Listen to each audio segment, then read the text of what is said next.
IELTS 16. Published by Cambridge University Press and Cambridge Assessment English 2021. This recording is copyright.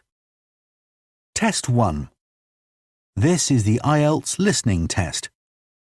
You will hear a number of different recordings and you will have to answer questions on what you hear.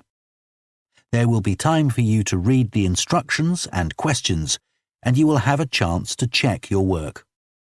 All the recordings will be played once only. The test is in 4 parts. At the end of the test, you will be given 10 minutes to transfer your answers to the answer sheet. Now turn to Part 1.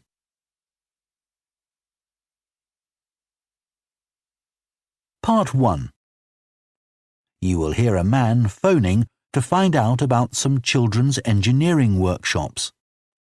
First, you have some time to look at questions 1 to 3.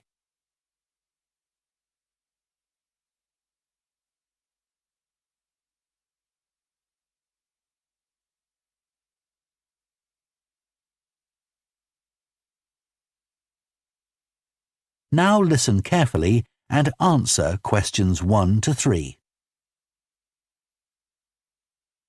Hello, Children's Engineering Workshops. Oh, hello. I wanted some information about the workshops in the school holidays. Sure. I have 2 daughters who are interested. The younger one's Lydia. She's 4.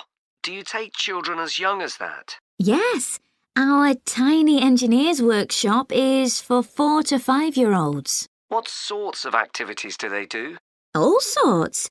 For example, they work together to design a special cover that goes round an egg, so that when it's inside, they can drop it from a height and it doesn't break. Well, sometimes it does break, but that's part of the fun. Right. And Lydia loves building things.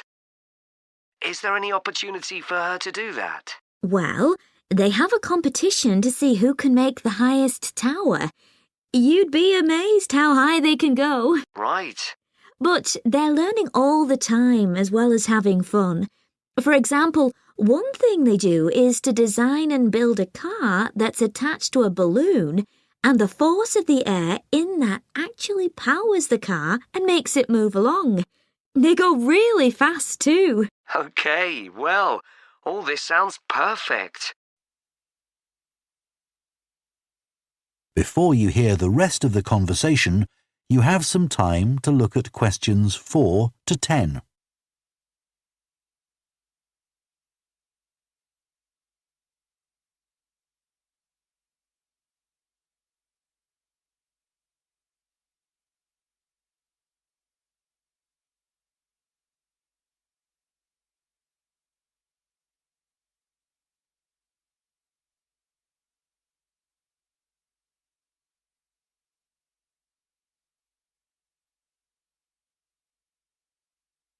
Now listen and answer questions 4 to 10. Now, Carly, that's my older daughter, has just had her 7th birthday. So presumably she'd be in a different group. Yes, she'd be in the junior engineers. That's for children from 6 to 8. And do they do the same sorts of activities? Some are the same, but a bit more advanced. So they work out how to build model vehicles, things like cars and trucks, but also how to construct animals using the same sorts of material and technique. And then they learn how they can program them and make them move. So they learn a bit of coding. They do. They pick it up really quickly. We're there to help if they need it, but they learn from one another too. Right. And do they have competitions too? Yes. With the junior engineers, it's to use recycled materials like card and wood to build a bridge. And the longest one gets a prize. That sounds fun. I wouldn't mind doing that myself. Then they have something a bit different, which is to think up an idea for a 5-minute movie and then film it using special animation software. You'd be amazed what they come up with. And of course, that's something they can put on their phone and take home to show all their friends. Exactly. And then they also build a robot in the shape of a human, and they decorate it and program it so that it can move its arms and legs. Perfect.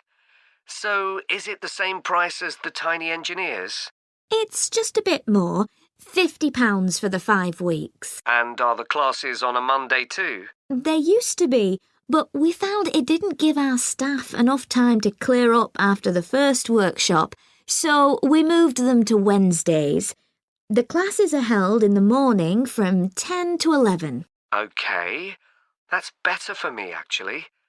And what about the location? Where exactly are the workshops held? They're in Building 10A. There's a big sign on the door. You can't miss it. And that's in Fradston Industrial Estate. Sorry? Fradston. That's F-R-A-D-S-T-O-N-E.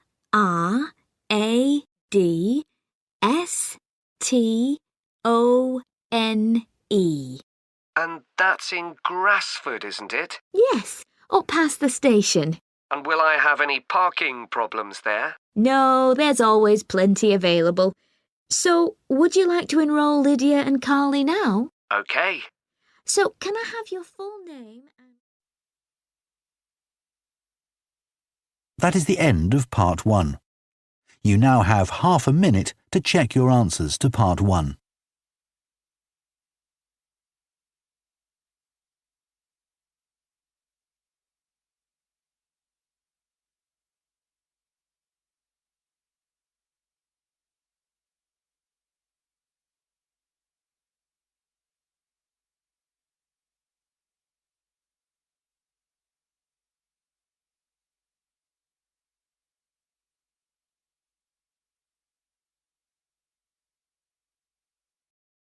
Part 2.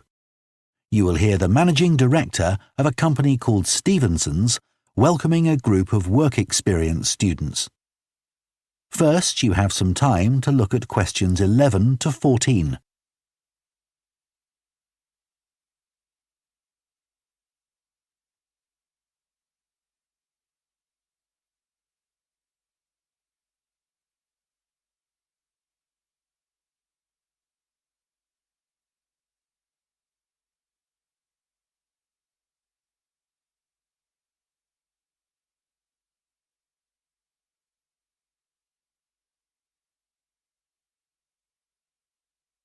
Now listen carefully and answer questions 11 to 14. Good morning everyone and welcome to Stevenson's, one of the country's major manufacturers of metal goods. Thank you for choosing us for your 2 weeks of work experience. My name is Julia Simmons and since the beginning of this year I've been the managing director. Stevenson's is quite an old company. Like me, the founder, Ronald Stevenson, went into the steel industry when he left school. That was in 1923. He set up this company when he finished his apprenticeship in 1926, although he actually started making plans 2 years earlier, in 1924. He was a very determined young man. Stevenson's long-term plan was to manufacture components for the machine tools industry, although in fact that never came about, and for the automotive industry, that is cars and lorries. However, there was a delay of 5 years before that happened, because shortly before the company went into production, Stevenson was given the opportunity to make goods for hospitals and other players in the healthcare industry. So that's what we did for the first 5 years. Over the years, we've expanded the premises considerably. We were lucky that the site is big enough, so moving to a new location has never been necessary. However, the layout is far from ideal for modern machinery and production methods, so we intend to carry out major refurbishment of this site over the next 5 years. I'd better give you some idea of what you'll be doing during your 2 weeks with us, so you know what to expect. Most mornings you'll have a presentation from one of the managers to learn about their department, starting this morning with research and development. and you'll all spend some time in each department, observing what's going on and talking to people, as long as you don't stop them from doing their work altogether. In the past, a teacher from your school has come in at the end of each week to find out how the group were getting on, but your school isn't able to arrange that this year. Before you hear the rest of the talk, you have some time to look at questions 15 to 20.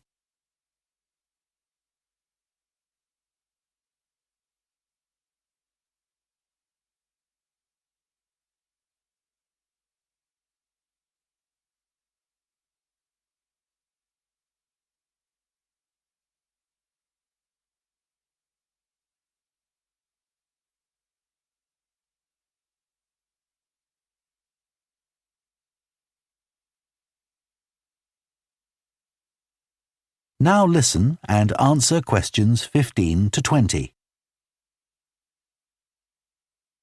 OK, now I'll briefly help you to orientate yourselves around the site.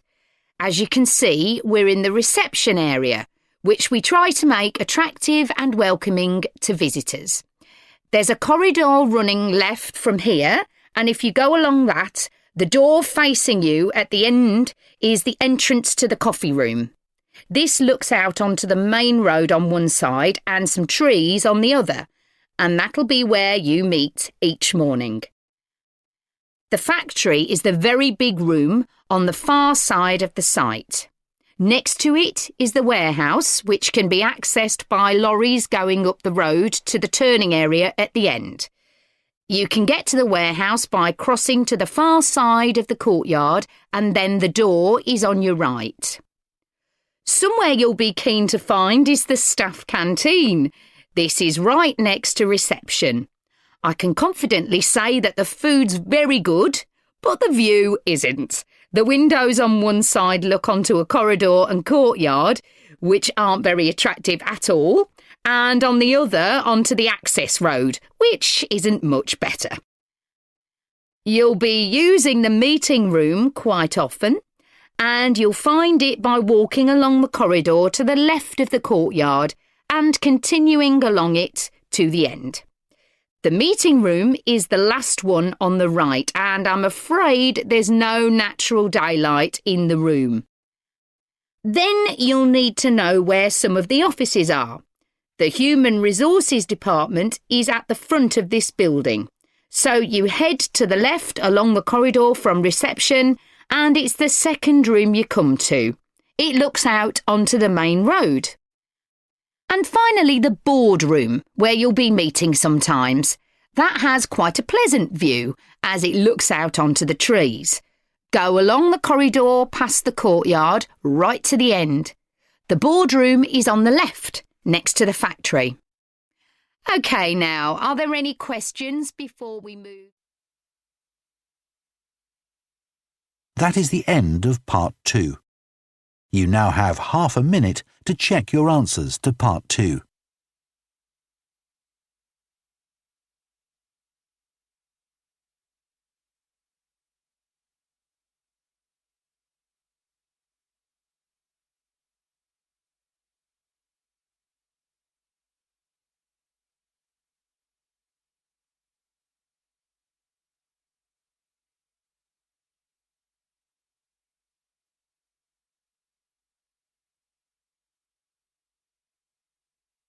Part 3. You will hear two students called Jess and Tom discussing their art projects. First, you have some time to look at questions 21 to 24.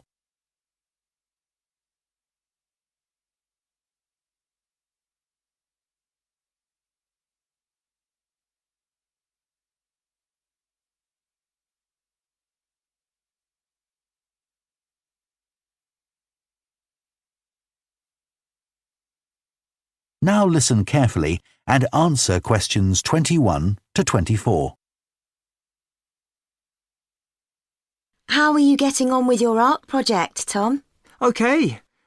They gave us the theme of birds to base our project on, and I'm not really all that interested in wildlife, but I'm starting to get into it. I've pretty well finished the introductory stage. So have I.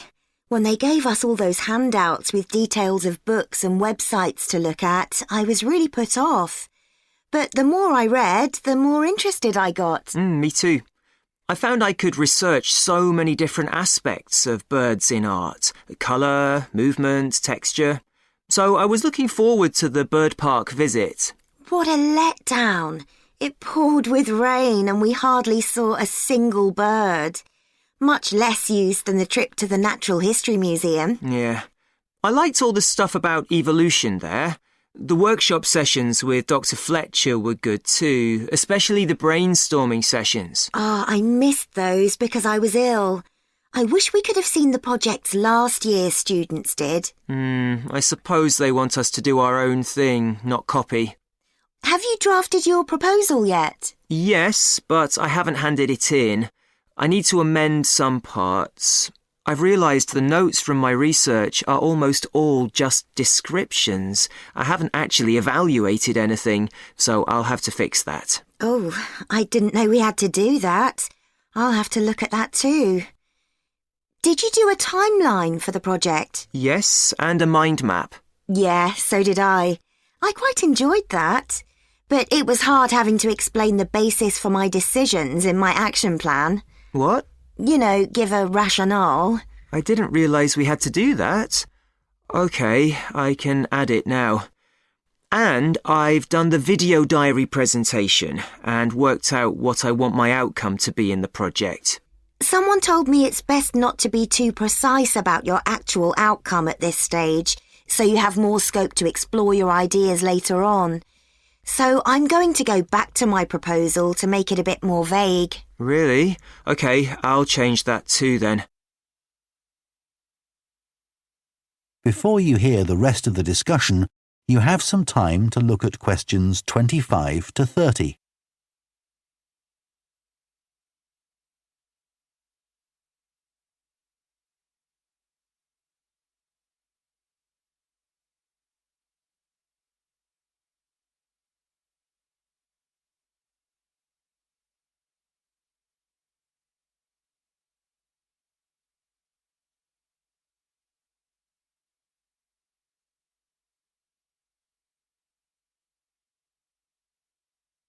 Now listen and answer questions 25 to 30. One part of the project I'm unsure about is where we choose some paintings of birds and say what they mean to us. Like, I chose a painting of a falcon by Landseer. I like it because the bird's standing there with his head turned to one side, but he seems to be staring straight at you. But I can't just say it's a bit scary, can I? You could talk about the possible danger suggested by the bird's look. Oh, OK. There's a picture of a fish hawk by Audubon I like. It's swooping over the water with a fish in its talons and with great black wings which take up most of the picture. So you could discuss it in relation to predators and food chains? Well, actually, I think I'll concentrate on the impression of rapid motion it gives. Right. Do you know that picture of a kingfisher by Van Gogh? It's perching on a reed growing near a stream. Yes, it's got these beautiful blue and red and black shades. I've actually chosen it because I saw a real kingfisher once when I was little. I was out walking with my grandfather and I've never forgotten it. Oh, so we can use a personal link? Sure. OK. There's a portrait called William Wells. I can't remember the artist, but it's a middle-aged man who's just shot a bird. And his expression and the way he's holding the bird in his hand suggests he's not sure about what he's done. To me, it's about how ambiguous people are in the way they exploit the natural world. Interesting. There's Gauguin's picture via a Matty. He did it in Tahiti. It's a woman with a white bird behind her that is eating a lizard. And what I'm interested in is what idea this bird refers to. Apparently, it's a reference to the never-ending cycle of existence. Wow. I chose a portrait of a little boy, Giovanni de' Medici. He's holding a tiny bird in one fist. I like the way he's holding it carefully so he doesn't hurt it. Oh, right. That is the end of Part 3. You now have half a minute to check your answers to Part 3.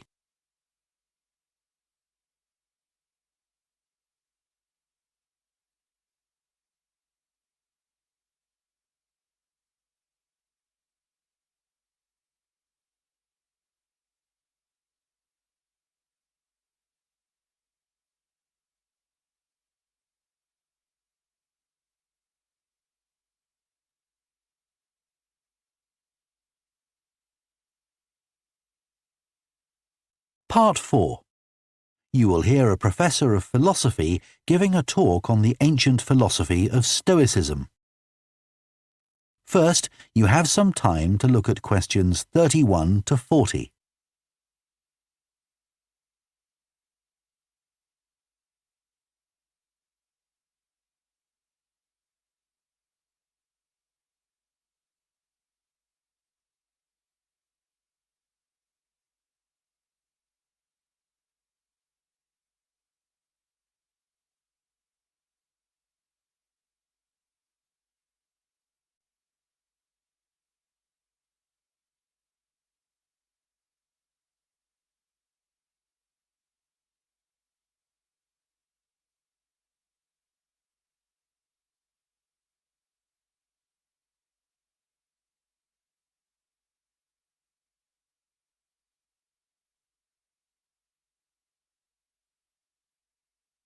Now listen carefully and answer questions 31 to 40.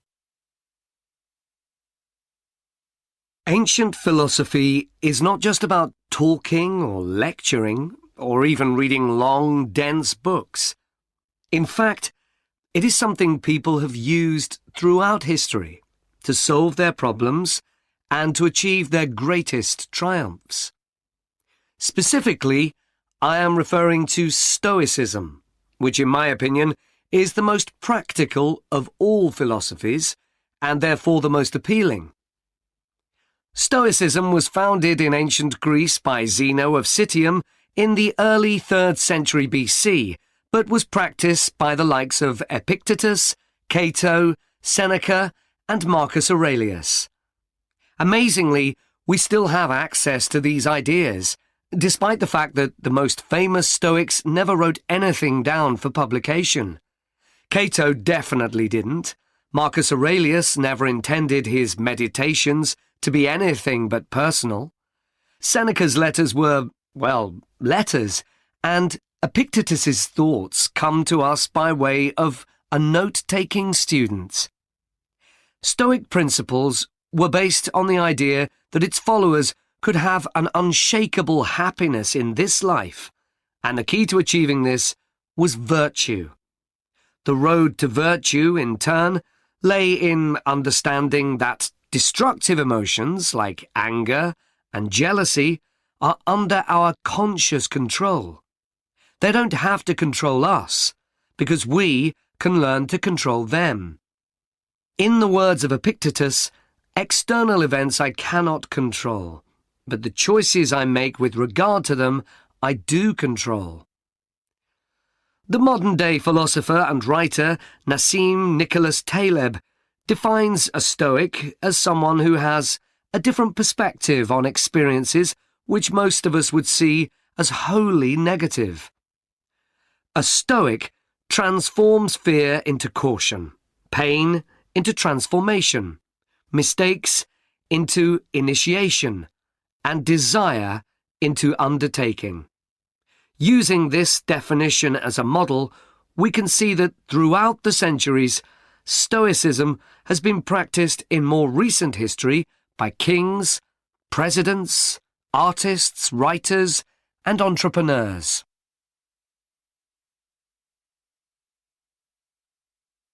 The founding fathers of the United States were inspired by the philosophy. George Washington was introduced to Stoicism by his neighbours at age 17, and later put on a play based on the life of Cato to inspire his men. Thomas Jefferson kept a copy of Seneca beside his bed. Writers and artists have also been inspired by the Stoics. Eugene Delacroix, the renowned French Romantic artist, known best for his painting Liberty Leading the People, was an ardent Stoic, referring to it as his consoling religion. The economist Adam Smith's theories on capitalism were significantly influenced by the Stoicism that he studied as a schoolboy, under a teacher who had translated Marcus Aurelius's works. Today's political leaders are no different, with many finding their inspiration from the ancient texts. Former US President Bill Clinton rereads Marcus Aurelius every single year, and many have compared former President Obama's calm leadership style to that of Cato. Wen Jiabao, the former Prime Minister of China, claims that Meditations is one of 2 books he travels with, and that he has read it more than 100 times over the course of his life. Stoicism had a profound influence on Albert Ellis, who invented cognitive behavior therapy, which is used to help people manage their problems by changing the way that they think and behave. It's most commonly used to treat depression. The idea is that we can take control of our lives by challenging the irrational beliefs that create our faulty thinking, symptoms, and behaviours by using logic instead. Stoicism has also become popular in the world of business. Stoic principles can build the resilience and state of mind required to overcome setbacks, because Stoics teach turning obstacles into opportunity, a lesson every business entrepreneur needs to learn. I would argue that studying Stoicism is as relevant today as it was 2,000 years ago, thanks to its brilliant insights into how to lead a good life. At the very root of the thinking, there is a very simple way of living. Control what you can and accept what you can't. This is not as easy as it sounds and will require considerable practice. It can take a lifetime to master. The Stoics also believed the most important foundation for a good and happy life is not money, fame, power, or pleasure, but having a disciplined and principled character, something which seems to resonate with many people today. That is the end of Part 4. You now have 1 minute to check your answers to Part 4.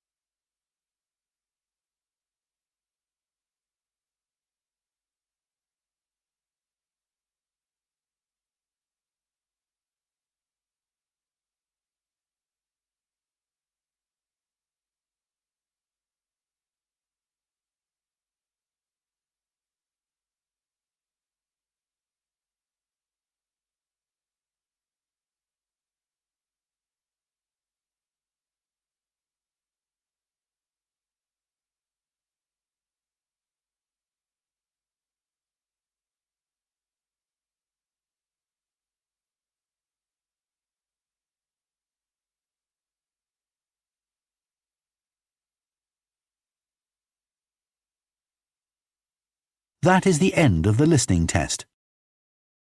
In the IELTS test, you would now have 10 minutes to transfer your answers to the answer sheet.